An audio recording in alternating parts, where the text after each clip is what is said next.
Gabby, welcome back to the show. Cable, it's great to be on with you. Happy Thanksgiving. Likewise, likewise. So, how has your fall been so far? I saw it wasn't too long ago that you were across the pond in Europe.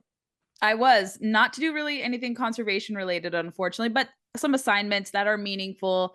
I got to visit some new countries and I did get to see like a little bit of Denmark's fishing culture. I didn't get to have any wild game in Poland, which was disappointing, but I still had very good time there. And thinking like, what do I want to do in Europe, in the future with respect to hunting and fishing. So trying to map out, some future trips in the meantime. But more related to home, I actually have gotten out to the field twice so far, much more than I did last fall time. I had a good first dove hunt. You were right, and others I've talked to are absolutely correct about dove hunting being fantastic. Uh-huh. I got one dove. It's better than nothing because it was kind Right. of difficult hunting. We had this enveloping fog kind of cover this dove plot that one of my newer friends had in North Carolina. So it was really tricky, kind of difficult dove hunting, but just at least to get one is great, and just to sit in the field and see what it's all about was wonderful. And then I had a great fly fishing trip here in Virginia, kind of retooling my technique, and caught some very big, lovely lunker rainbow trout. So far so good. I'm hoping to get a few deer. I don't care if it's doe or buck, Right. but some friends of mine who have leases in nearby counties to be in Northern Virginia have promised me some opportunities to do some doe patrol or even buck hunting as well. Nice. So coming up soon now that rifle season has started here in Virginia. So far so good. Hoping to get some more meat in the freezer. But I know you've had a good hunting season so far too. Oh yeah. Yeah. Well, it's been highlighted by my kiddos so far. So Yes. yeah, I haven't shot a deer. I've passed on a ton of young bucks, just waiting Mm. for a mature one. But my daughter shot her first deer last week, That was so cool. I and saw that. Good for her. yeah, yeah. And then Henry shot his first strap of ducks, and he shot an alligator. So yeah, it's been pretty cool so far. But the seasons of life, I don't, I like pulling the trigger as much as anybody, but when I'm with them, I get so much more satisfaction out of seeing them enjoy that experience. So yeah, it's been fun. Um, well, so we've got a lot to get into, and I did have on SCI's Ben Cassidy last week, and we spoke about Trump's second term. What it will look like for sportsmen and women and conservationists, as we actually briefly hit on incoming Secretary of Interior Doug Burgum. But let's dive in deeper on this guy. I believe he was North Dakota governor. He likes to hunt, and that's about all I know of him. Maybe I think he was a tech guy, kind of wealthy, but I don't know anything else about him. I do know just that little tidbit though is already way more positive. The fact that he does hunt is it's black and white compared to Deb Haaland, the ultimate preservationist, as we've seen. Who I don't. So Ben and I taped that interview, and then that very afternoon, and this is going to happen more. I saw where U.S. Fish and Wildlife Service is trying to protect giraffes. So I that did came see out. that. That came out right after Ben and I taped, and I was like, Mm. "Damn it, we should have been able." I wish we would have been able to address that, but it's like, and here's the comparison that I always use. So Florida has mountain lions, right? They're called Florida panthers. It's just a mountain lion that lives in the Everglades. Well, they're endangered, so we shouldn't hunt them there, right? Like you and I both agree that we shouldn't hunt them in Florida.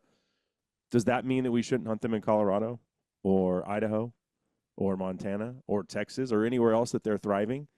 No, that's what they're saying with giraffe. Well, in these northern African countries, the giraffe is, endangered. And in those countries, guess what? They don't allow hunting.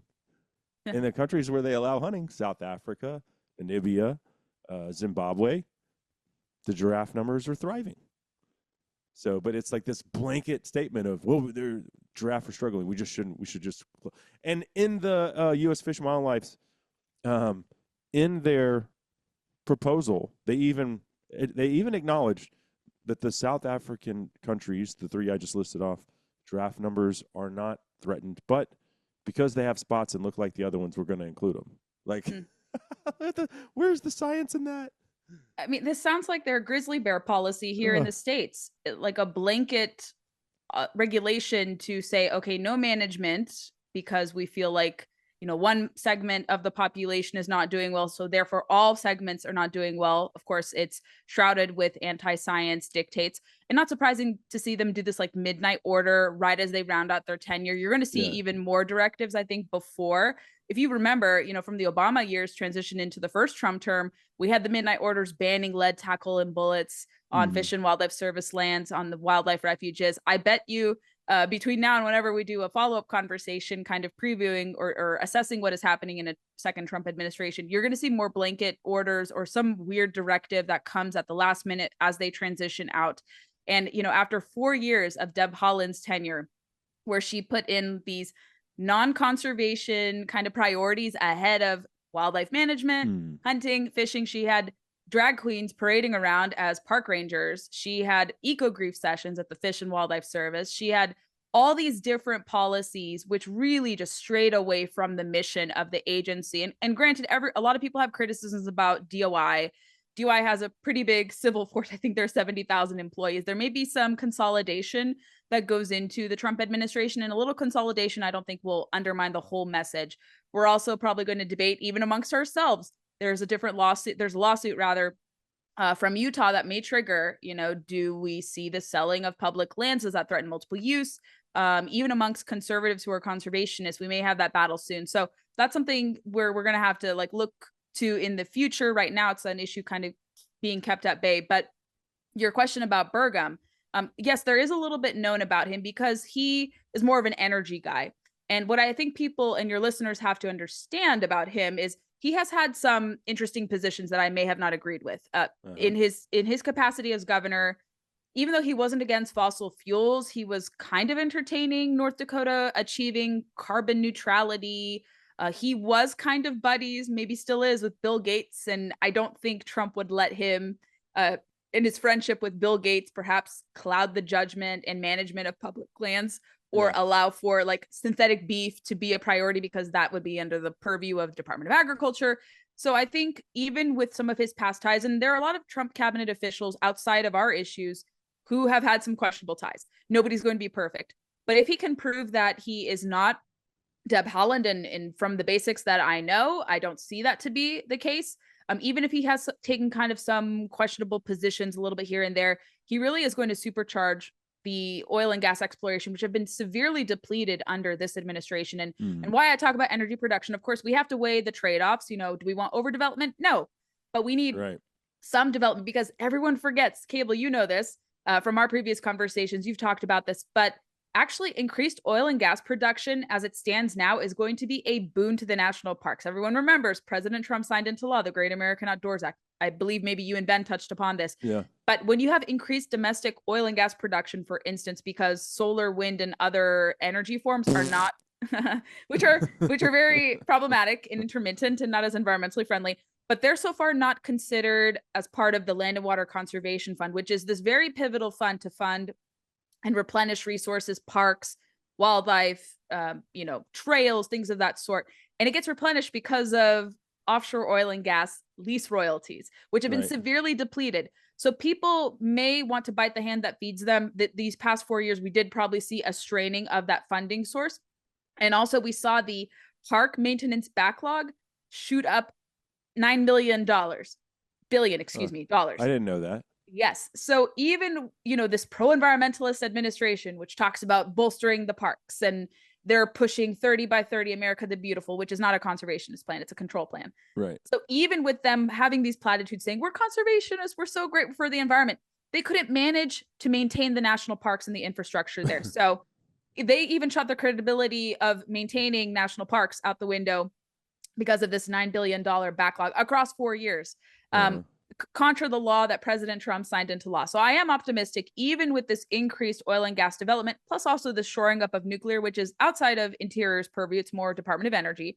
But even when you have all this domestic energy production, I think, and they know this because sportsmen and women voted heavily for the Trump-Vance ticket, you're not going to have a despoiling of it. You're going to have things produced here, which is safer, good for national security, good for the economy, good for the environment, without this seeping into waterways, without this despoiling of wildlife, without, really undercutting because I think access. If there's one thing we've done historically is become more efficient with Yes. our energy production. And it is messy. I mean, my buddy Chisholm we do this little political podcast together, and he is an environmental law attorney, works for waste management, and that's what he specializes in, is how do we clean up this the water that we have to run the machinery through, and it's gross, and they have tankers that haul it off, and trying to make that kind of stuff more efficient.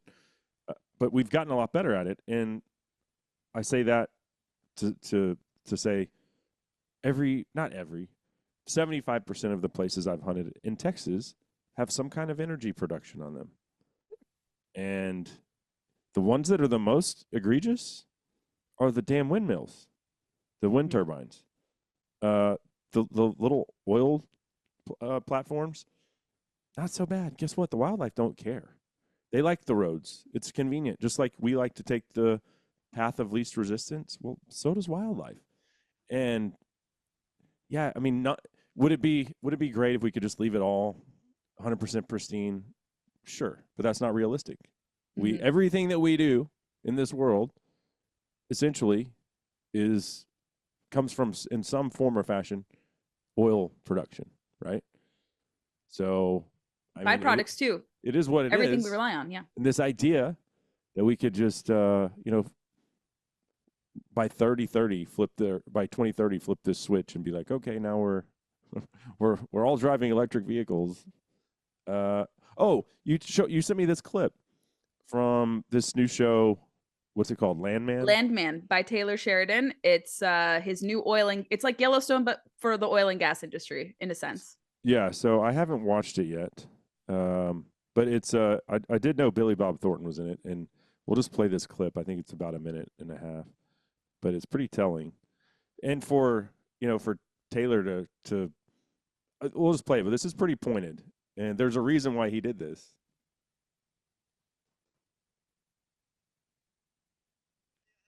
Diesel they have to burn to mix that much concrete or make that steel and haul this shit out here and put it together with a 450-foot crane. You want to guess how much oil it takes to lubricate that fucking thing or winterize it? And its 20-year lifespan, it won't offset the carbon footprint of making it. And don't get me started on solar panels and the lithium in your Tesla battery. And never mind the fact that if the whole world decided to go electric tomorrow, we don't have the transmission lines to get the electricity to the cities. It'd take 30 years if we started tomorrow. And unfortunately for your grandkids, we have a 120-year petroleum-based infrastructure. Our whole lives depend on it.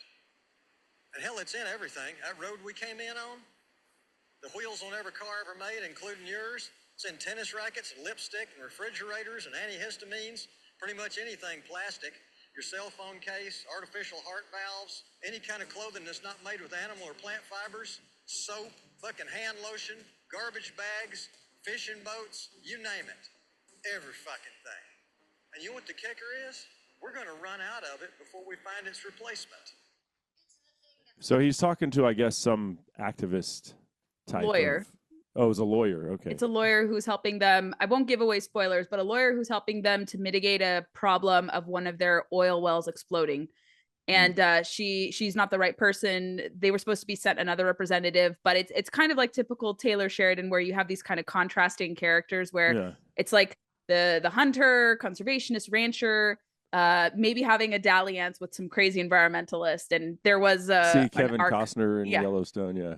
So maybe they're in. I haven't seen episode 3 yet, but maybe they're kind of interweaving this weird juxtaposition, but opposites attract, I guess. So I don't know if it's going to be a paramour. But no, he has stuck in very famously in Yellowstone in, I think it was the 4th season, the scene of the boardroom where Kevin Costner's character just got inaugurated as Governor Dutton. And one of his advisors, who he later fires, says, okay, we want to protect the sage grouse, but we have to construct solar panels. And then he went through the trade-offs of solar panels. He's like, isn't that going to erode the sagebrush that the sage grouse rely on? And he was like, yeah. And then he's like, well, there's your point. Right. So Taylor Sheridan's really smart at weaving in these kind of complexities, but realities of this net zero solar and wind push. And we're not going to see, I think so, God willing, this kind of insistence of this Western solar plan to catalyze 30 million acres, which would be worse for wildlife beyond our wildest dreams. You know, we can see a fraction of the land that would say be used to do extractive activities like oil, gas, even nuclear. If we're talking about a true reasonable alternative, nuclear would be the smartest. You need only a couple plants in your state and you can power the whole thing for almost 100% of the day. It just doesn't even make sense as to why we're not doing that already. Because of competition, environmentalist roadblocks, lawsuits, red tape, and just I think investors even were just so scared to invest in it and explore it. But now you've kind of seen a 180 reversal on nuclear energy. So now everyone wants to do nuclear. I hope President Trump is very serious about it. He is, with the SMRs and in Texas too. You guys are looking into advanced nuclear reactors. Your governor, he just put out a plan about how he wants Texas to be the hub after having a little bit of a dalliance after the 2021 winter debacle, Right. ERCOT. Too much insistence on intermittent solar and wind. I was trying to get a COVID test so I could go to Africa in February of 2021. And I had to, and keep in mind, the roads are completely iced over, frozen. Driving conditions are terrible. I had to drive all over DFW to find a freaking clinic that had power. That was the problem. I couldn't, the people weren't even answering the phones because everyone was closed. Jeez. But I have to have this was it PCR test, I think is what they were called? Yeah. This nasal swab, or the airline wouldn't let you fly. And it was like, this dude from Oklahoma that was going to Africa with me, I think he found a hotel. He drove to DFW. He's like, there ain't any way I'm finding one in Oklahoma. There's nothing. Like, you think Texas is bad. But yeah, it was, that was crazy. And the fact that we lost power almost meant no Africa for me. And Texas immediately had to go to natural gas because of just the catastrophic failure of solar and wind. And I think Texas lawmakers, in response to not shock the grid ERCOT anymore, they said we have to go back to the basics, because unfortunately, even Republicans like Democrats fall into this renewable kind of net zero folly. And they're like, oh, this is so enticing. It's going to be profitable, but it's heavily subsidized. And there's really not a private market interest. You don't see this nationwide whatsoever. And which is why, and with the conversation, of conservation and lands and wildlife, back to the sage-grouse, I remember just recently, the University of Wyoming just put out a study that said that the lakes that the sage-grouse, their mating dance, that wind turbine activity might actually, and solar activity may negatively impact their ability to mate. Somewhat similar to what happens with oil and gas exploration. And even beyond Texas, in Wyoming, I know a gentleman who runs an oil and gas company. He used to run a private outfit called Solitude Ranch. He's actually now a lawmaker-elect in Wyoming State Legislature. He used to be a commissioner. Really, really nice guy. That's where I got my first year, actually, in Wyoming, near the first national monument off the top of my head. I can't remember, but it's in the Black Hills of Wyoming, Devil's Tower. There we go, around the backdrop of there. But he had always told me, and he posts pictures all the time, that the wildlife, pronghorn, sheep, deer, what have you, foxes, I don't know about cougars or wolves, but kind of the cervid species, they love going near these refineries because it's a source of warmth in the winter. So how are they necessarily being adversely affected when they're benefiting from kind of the byproducts, the warming kind of cooling sensation that comes from these plants? So they do pretty fine too. And even in Alaska too, everyone was losing their minds over ANWR. We're going to see ANWR hopefully brought back because it was studied for 40 years and the caribou were doing just fine. Right. Tyler Friel from Outdoor Life has reported on this extensively, and he said that project would have not hampered the caribou population. But we Tyler's had Deb Haaland. Yeah, but Deb Haaland shut down caribou hunting across 60 million acres, thinking that's going to be so great for them. But she was worried about ANWR. Right. So Keystone Pipeline's coming back. It's funny. All those, the union came out in support of Biden, and then the first thing he did was, in the Keystone Pipeline, the permit, yeah. Their livelihood. They voted for this guy that's going to get rid of it. Trump's already said he's bringing it back, so that project will start back up. If a company bids on it, because the original company canceled it. There was an article in Canada that said that they may have an interest to renew it. So yes, you're not wrong. Okay. But the term drill baby drill is something that I'm all for. Like, I want our country to be more energy independent. Uh, and here's the thing. We're not, like we just heard in that clip. It sounds nice to say, we don't need oil, but that's not reality. So why are we buying it from other countries? And those countries, Exactly. if we say we're environmentalists, those countries don't have the same codes and restrictions that we put on ourselves. Like, China and India.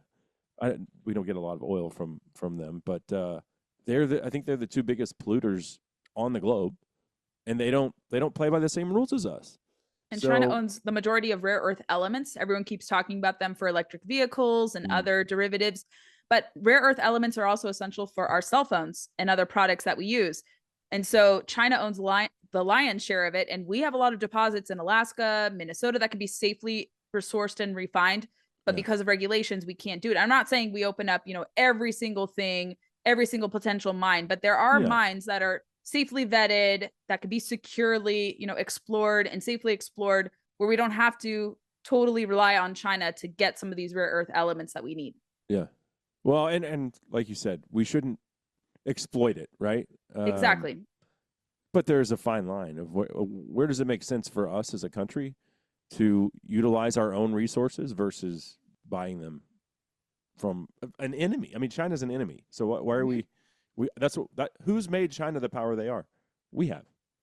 We unfortunately enabled them, that's for sure. Yeah.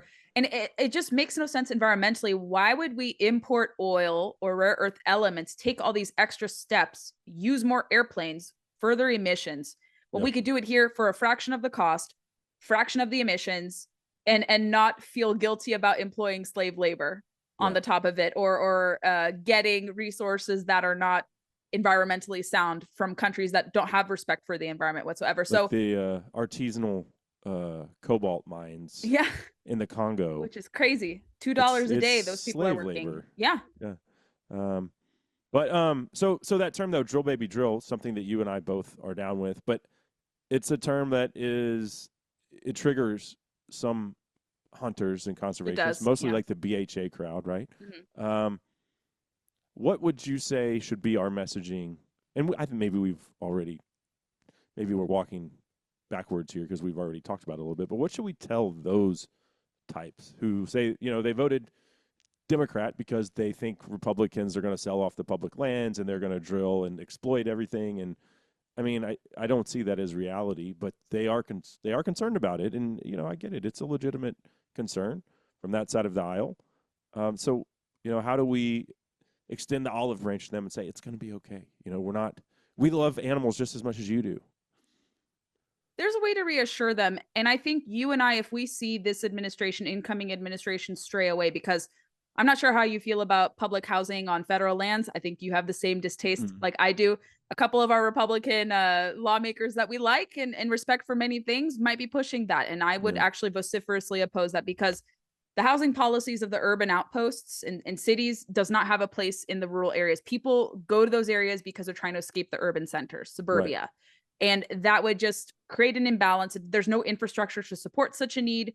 Do we really want to open that up? I don't think so. That's kind of like a Pandora's box, and I don't want to see that. And that could give way to their fears of this, notion that, okay, they want to sell public lands. And like I said earlier, there's this lawsuit from Utah about kind of unaccounted BLM land. So people are worried that could go to so-called Utah public housing. Over 70% public land. Mm-hmm. And I don't think that's the way that it should be, right? Which is an unpopular take, again, with the BHA types, right? But that's not how the country was supposed to be. That's not how the land was supposed to be distributed, right? That the government just owns 70% of it. I mean, and you can't even access it for multiple uses. So there has to be. So and let me be very clear. I'm not advocating sell all this. That Utah becomes like Texas, which is horrible because we only have 2% public land, right? And that's at the other end of the spectrum.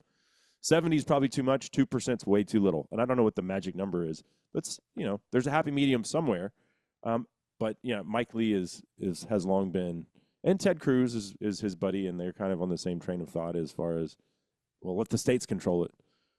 Well, okay, then the state has a financial burden. Does the state really want that? And if they don't, then are they going to be tempted to sell it? And that's the catch-22, right? So Yeah, that's the Lee one is thing that we actually have to work on as conservatives is absolutely our public land policy. correct. Yeah, and Lee's actually going to be, and I like him. My sister interned for him. I have some disagreements about, his positions about potentially wholesale land, but he's a smart guy, and I think he can be reasoned with if you sit down at the table with him. He's going to be the incoming chair of Energy and Natural Resources in the Senate. So he may have to toe that line a little carefully, about like wholesale transfer. What I think is a happy medium would be Antiquities Act reforms, which would then invite, do we have this conversation of states getting more management? Do some of the national monuments that were designated illegally, perhaps under Biden and Obama, do those get, back into BLM control versus becoming a national monument to tee them up to become a national park? Does that get back into state management? So there will be debate over that, and we will see hopefully some Antiquities Act reforms, which is what I think people want to see, because they were closing down so many acres of land under the skies of permanent protection, where we saw at Bears Ears, unsurprisingly, all recreational shooting shut off at and illegally enlarged, let's be honest, 1.3 million acres. It should have been, I think, 200 to 300,000 acres. Even locals who were long resistant to the idea of a Bears Ears national monument, they were fine with a shrunken, and Trump actually in his first term shrunk Bears Ears to an acceptable 200,000 acre, 300,000 acre parcel, because it actually understood and interpreted what the meaning of antiquities is, because Biden has said antiquities is all the land, even if it's not antiquities that we're protecting, which is what people don't understand. So we do have to have a conversation there. Hopefully the hunters who are a little more skewed to kind of the green side understand that you do need to have some Antiquities Act reforms, because the president just designating carte blanche all these lands, national monuments, to prepare them to become national parks really restricts your ability to hunt, fish, do ATVing, OTVing. You've seen a lot of I loss of know it's access. a dirty trick. It sounds like, good, they're enacting this new park, and that in your brain makes you think, well, that's protected then, but you used to be able to hunt and shoot there, now you can't. So we'll see how the new Trump administration can reverse some of this stuff.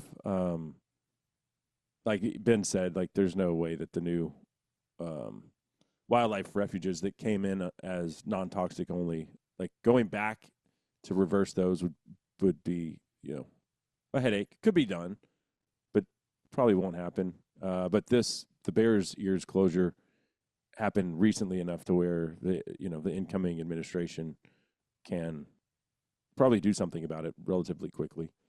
So the lead prohibition, he may be actually able to tackle by executive order. He did it before. So I think even with, they claim it's now a voluntary phase-in policy, which is skeptical to me, because I feel like they would want to force it. But I think you could see him actually undo it with executive order on day one.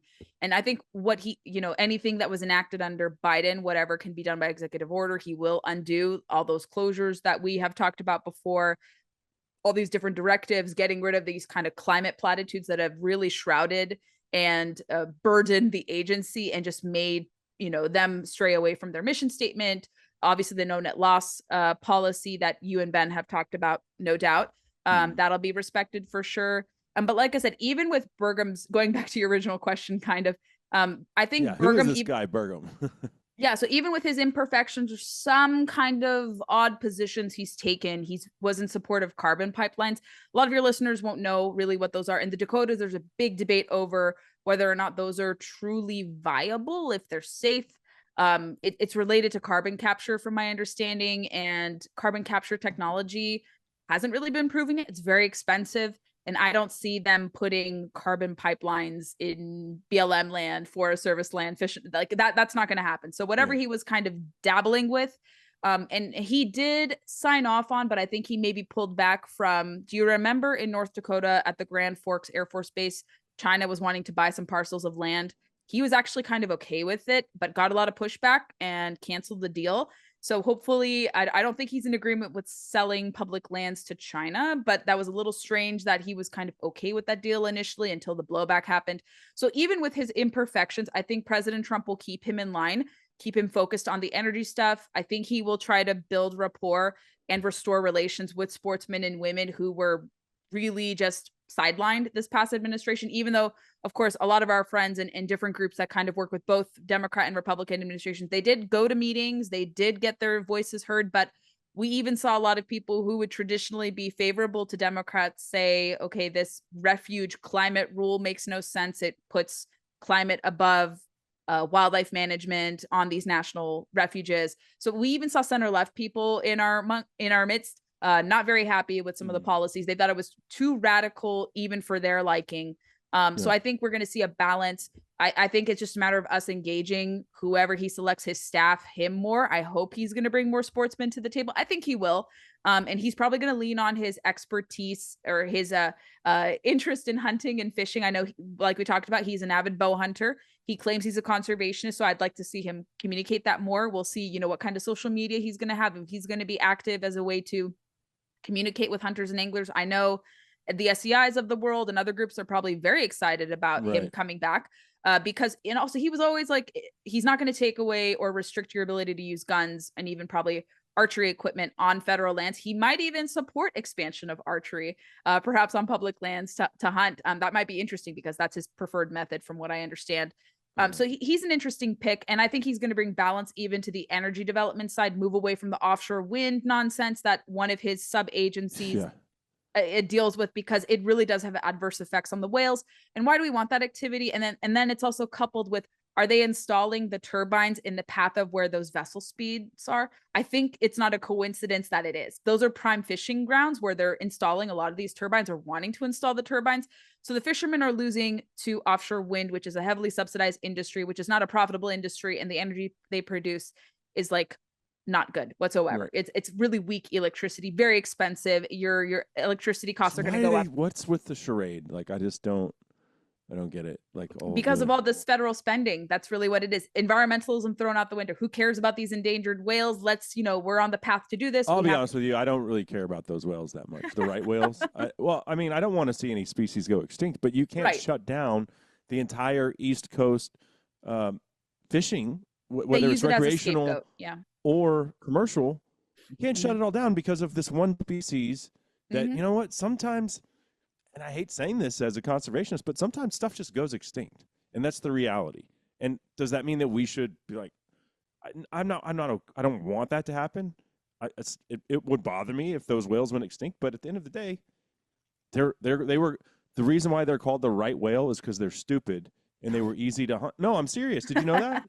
I've looked it up. They're called the right whale because the early whalers on the eastern seaboard said those are the right whales to hunt. Those are the stupid ones that you can kill very easily. So that's why they're called right whales. Fascinating. I thought it was because they orient themselves to the right. I don't know. Maybe that's what I was thinking. The right. I didn't know about the naming, and I've done a lot of research. They're like grouse of the sea. They're dumb. So anyway, shots fired. But you can't ruin. I mean, think about what that would mean for our society if we just were like, oh, no more seafood. What? Like, think about the economic impact. Correct, yeah. And then, I mean, I don't know what % of your diet is seafood, but I would say I probably eat seafood once a week, maybe every 2 weeks. I don't know, but I enjoy it, and it's definitely a part of our family's diet. You can't just take away that amount of food because of these whales that, like... The whales are used as a cudgel, though, because they're willing to sacrifice them at the altar of offshore wind, too. So they will use the whale when it's convenient for them to shut down lobstering and commercial fishing for food that we consume, of course. But also they can throw those whales out the window when this greater enterprise in their mind, offshore wind, happens. So both the whales and the recreational and commercial fishermen, they all lose at the altar of offshore wind. So Burgum's going to have a task to kind of dismantle that program. And I think he will, because Trump wants it to happen. And you are going to see, again, this kind of balance come back, even with the shoring up of oil and gas and coal and even nuclear from the Department of Energy side. Again, those royalties I mentioned, we're going to see so much funding pumped back to the Land and Water Conservation Fund. And again, this maintenance backlog that even the Biden-Harris administration neglected. So I think people will be happier to see that. And we've talked about this before. If we have no productivity or a sustainable amount of productivity, people are not going to care about the environment. People are less likely to care about their natural surroundings if they have no jobs. So if you have some sort of vibrant activity occurring, energy workers and the people who benefit from energy, all of us do, we're going to be more conscious of the environment because we have productivity and because we can keep the lights on and we can drive and we can do this and things are cheaper. So when the cost of energy is cheaper, it's downstream and it's going to be cheaper at the gas pump, your house, utility bills, et cetera, the cost of transport. So when things are cheaper because of a flourishing energy economy, we're going to be able to care about animals and nature and wildlife more. When it's, the two interests pitted against one another, nobody's going to care, or they're going to say my pocketbook interests come before the environment. And we don't want to have that happen. So this kind of imbalance that we see under Democratic administrations where they prioritize the environment, so to speak, above smart energy development, we're hopefully moving past that and moving back to a period of balance.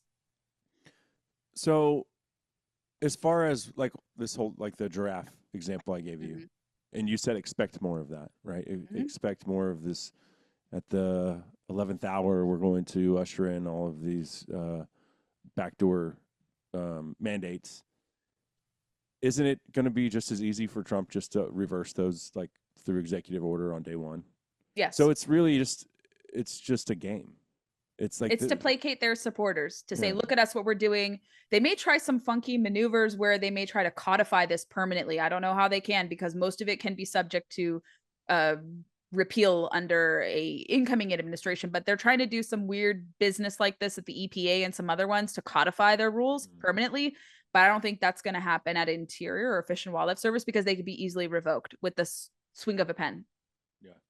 Well, it really, it's been an absolute dumpster fire from Deb Haaland. And when you talk about sportsmen and conservation, we have had, like you said, we haven't had a voice. We've had a seat at the table, but no one's listening to us.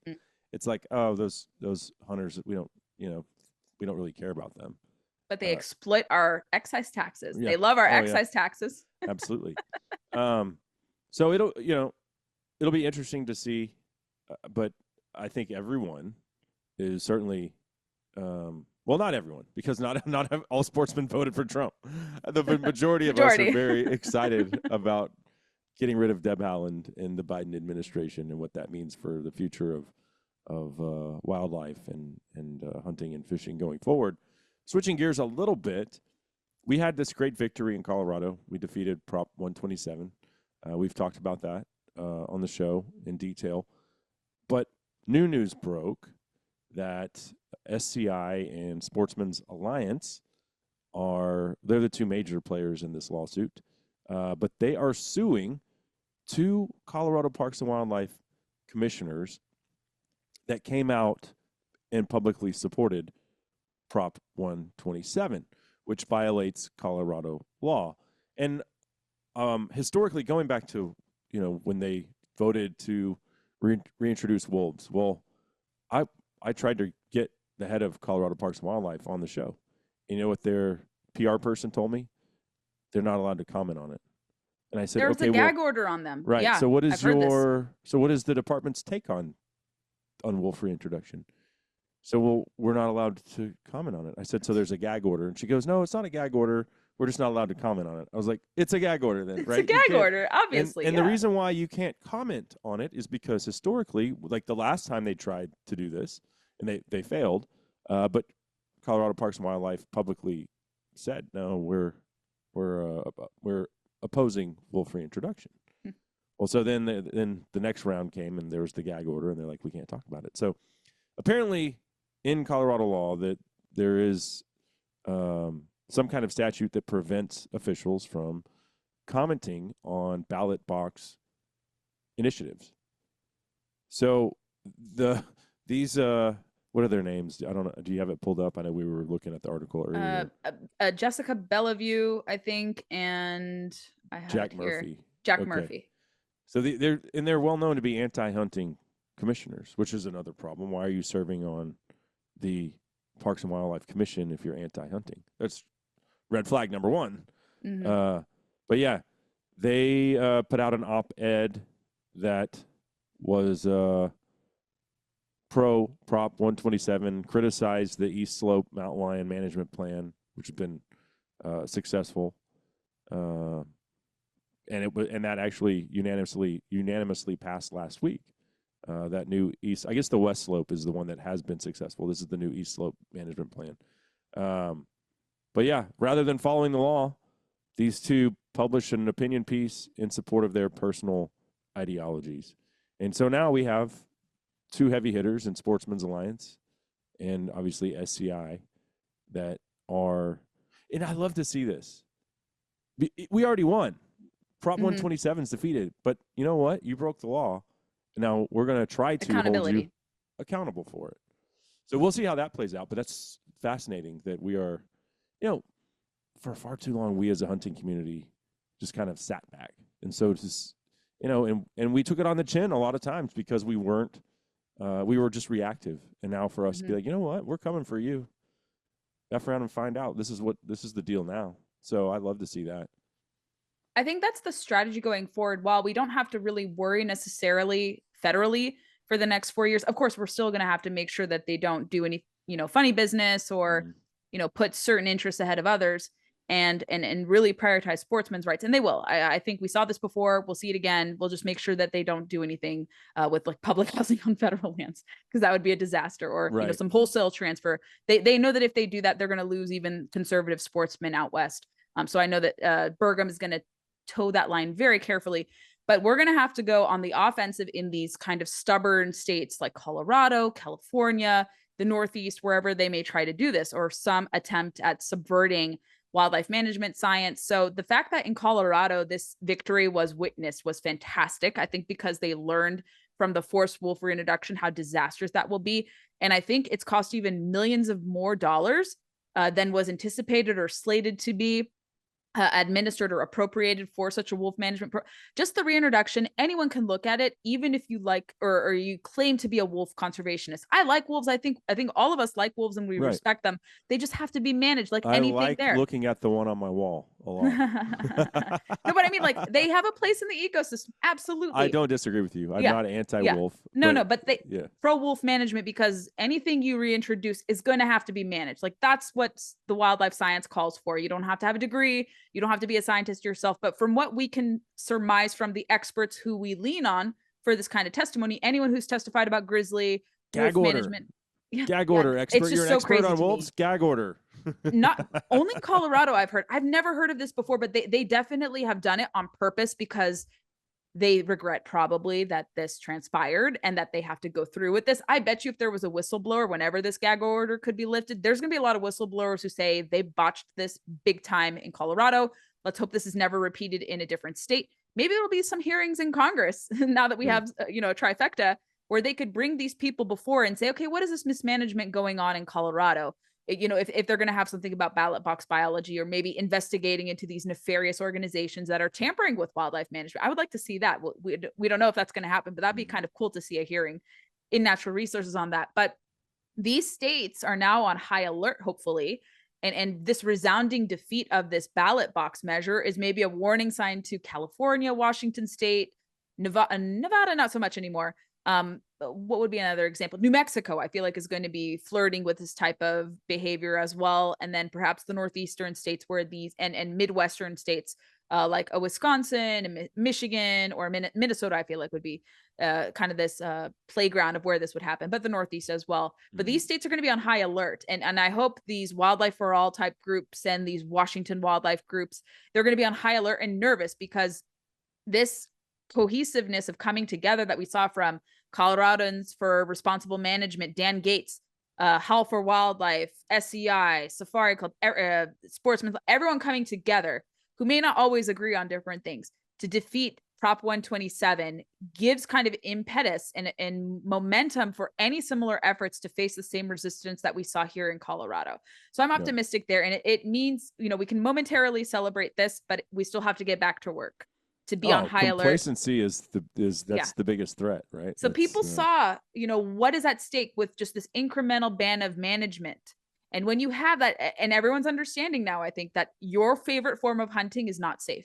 First, they came for wolves. I didn't say anything. First, they came for bears. I did nothing. and then they came for the deer. Oh gosh, I didn't realize this is going to affect me. So this incremental dissolution of hunting as a management tool is being, met with more resistance from people in our community, in our industry, and just the grassroots movement. So people are careful now. They see what can happen. They see that we can turn into Australia with no duck hunting, or Europe with certain prohibitions on hunting, fishing, and the like. And we don't want America to become like that. So I'm grateful that the Coloradan voters decided this. They understood from the mistakes of wolf reintroduction. Maybe there will be a correction to this wolf reintroduction disaster, because even mountain lions are eating the wolves too. Good. I cheer every time. No, sorry, wolves, that you're having to take it on the chin here from me, but you shouldn't be. They shouldn't have been reintroduced anyway. They should be managed in the Great Lakes states where they're not managed at all. They should be delisted, rather. 100%. The evidence is there. Again, let me be very clear. I'm not saying eradicate the wolves again. That's not what I'm saying. Just management. Everything has to be managed. There's thanks to Biden, there's more than 330 million people. But there's probably 360 million now people in this country, and we have to figure out a way to coexist and manage the wildlife. That's just the way it is. It's our responsibility. Mm-hmm. So we'll see how that lawsuit plays out. But it would be great to see some real hardcore accountability. Those people should lose their jobs. They broke the law. Mm-hmm.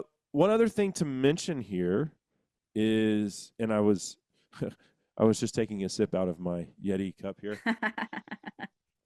and it's water, by the way.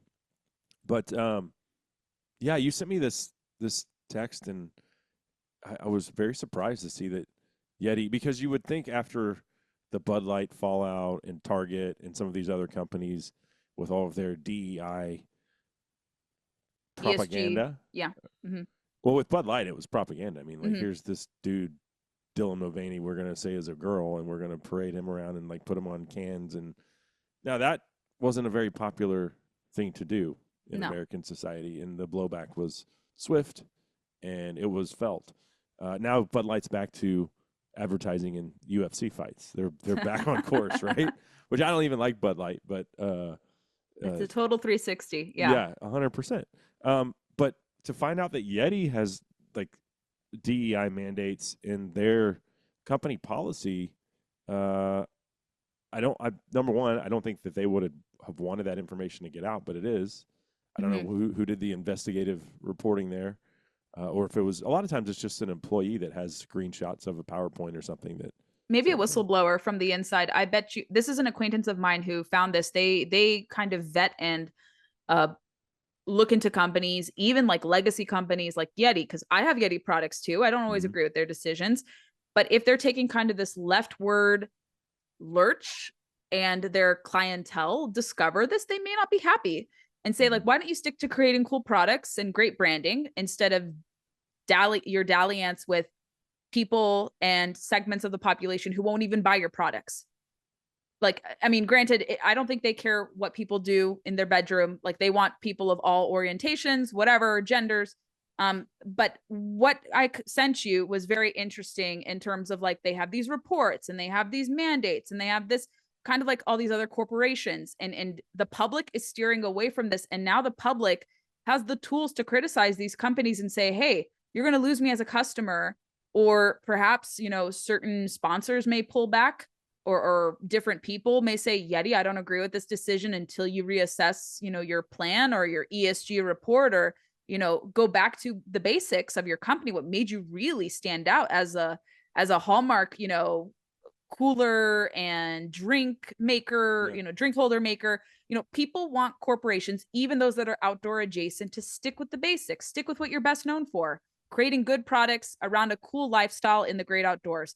Granted, I don't think this is the original, the brothers that founded Yeti. I think they might be divorced from it. So maybe they don't exactly like all the decisions that are being made on the behalf of the company. They may have some interest in the company, but I don't think it's reflective of the original founders. And so Cable and I are not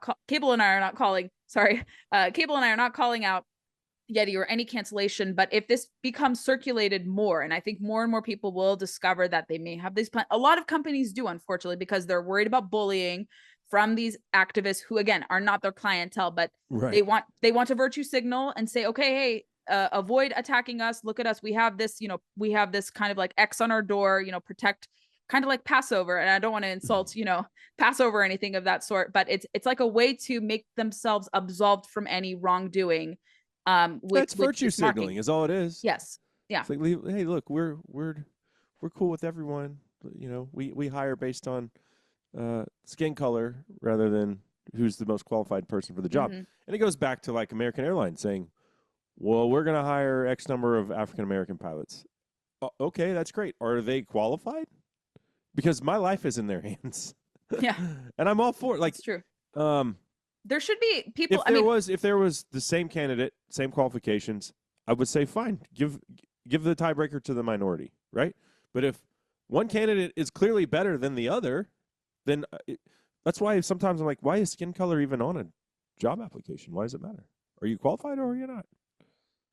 But this thing hasn't, this ESG DEI criteria doesn't really work in the outdoor industry because it's naturally, we have had to expand our tent. Of course, we need more women and more people of diverse backgrounds are naturally flocking to our industry. And it's an escape from all this wokeism, which is why you've never seen Cabela's, Bass Pro, some of the other gun manufacturers, some of these other companies. They know that if they were to flirt with this type of behavior, and I think it's also in the structure of their company. So has Yeti gotten so big now that like the outdoor enthusiast is not their number one? I don't think it's their bread and butter anymore. I think they have other clientele. Like you're walking around, like when we took the kids trick or treating, probably like 80% of the parents were drinking some kind of drink out of a Yeti cup. I feel like it'd be Stanley Cup, right? Wasn't Stanley kind of the hot cup that everyone was drinking in the last year? Yeah. Well, I know my daughters Stanley or have Yeti. Yeah. Stanleys now. Which is so weird because like my duck hunting thermos is an old, and I always talk about it on Stanley's the show, a cool product. Old, beat up old Stanley thermos, and it's they work. It's I don't know, 30 years old or something, and now Stanley is like this new fashion symbol. You got to get a Stanley if you're in, 4th grade all the way to high school, apparently. Right. No, but I think Yeti has grown so much where they're not dependent on the outdoor industry so much. They have waded into like surfing. They've gotten into like lifestyle branding. They work with celebrities. So maybe they're too big for their britches and maybe have deviated from their original stuff, and maybe they'll go back to their roots. But I think when people read that they've been doing this, there will probably be some accountability, maybe from some shareholders. I don't know if they're a publicly traded company, but what I was talking to you before we went on the air is the reason why you don't see this happening or this subversion happening in Cabela's or Bass Pro or other outdoor legacy companies like this is they're not publicly traded. So they're not subjected to all this shareholder activism that you would see like at a Yeti or at another outdoor brand. I feel like there has been some other outdoor brand kind of encumbered by this, but companies should just probably stay private and not go publicly traded. So you don't have to have your mission or your products or your services like subverted in this political manner.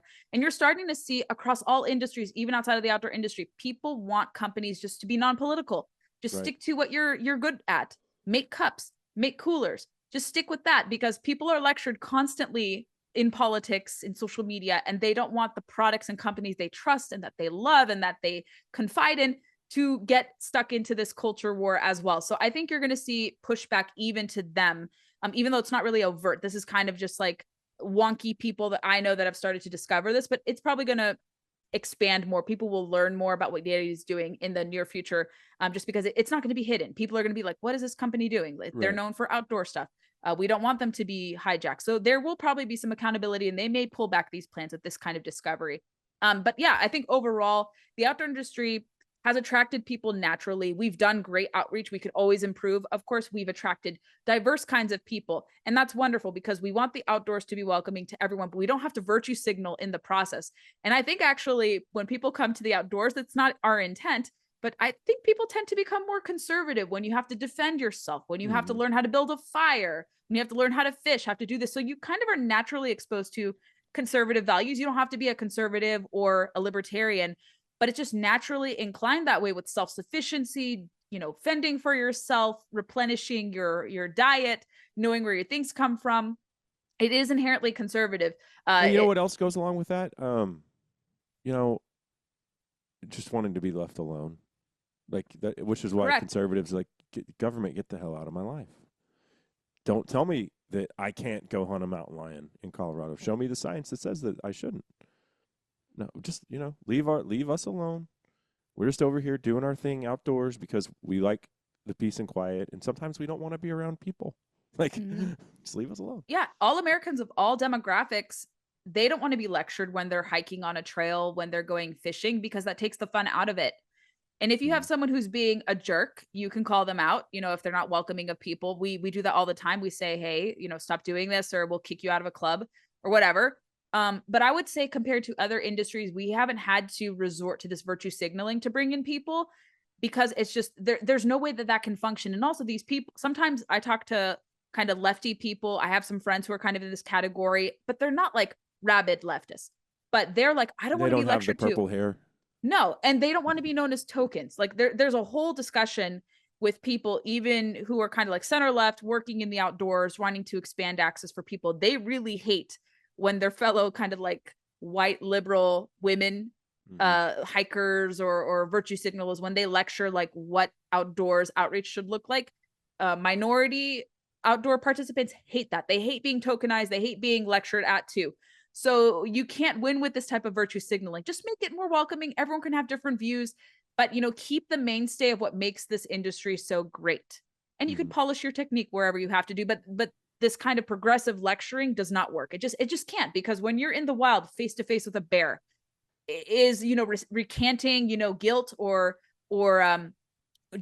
feeling guilty about taking someone's position or feeling guilty about something, it's not going to help you defend yourself against a bear.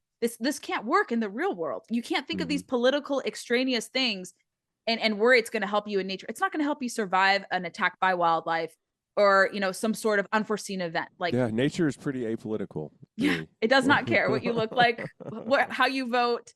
A grizzly bear will eat you. Doesn't matter if you're Democrat or Republican. Yeah. Yes. Well, I certainly appreciate the time today, Gabby, as Anytime, always. Cable. Oh, real quick though, you've been on Fox how many times now? 3 times. I haven't done TV for them in a little while, a little over a year, but I talk to them on the digital side for reporting all the time. I was on Bloomberg recently. Yeah, Bloomberg. Okay. So your star is rising there, and you do a great job. We'll see. Thank you. Yeah. Well, and I always say, like, whenever there's something going on in DC, you always have your finger right on the pulse. So, and we will for the Trump years again. Yeah. So thanks for all of the great reporting that you do there and keeping us all in the loop. Where can folks find you? Social media, very easy. Blue tick marks, typing my name, my work at Independent Women's Forum, where we actually do advance the conservation side of things. So I'll write about hunting in addition to energy there. My District of Conservation podcast, of course, Conservation Nation, the video series.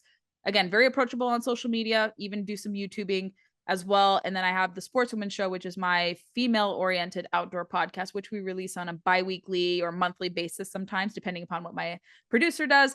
But I'm everywhere, all over the place. Would love to engage with your listeners as always. And I'll have to have you come back on my show too, possibly after the new year. So we can always revisit, with what's happening in Texas and news making that way. So I appreciate the opportunity and speaking to your listeners about these very interesting topics. Yeah. Well, thanks as always, Gabby. Appreciate it. Appreciate you. Thank you. Happy Thanksgiving. All right.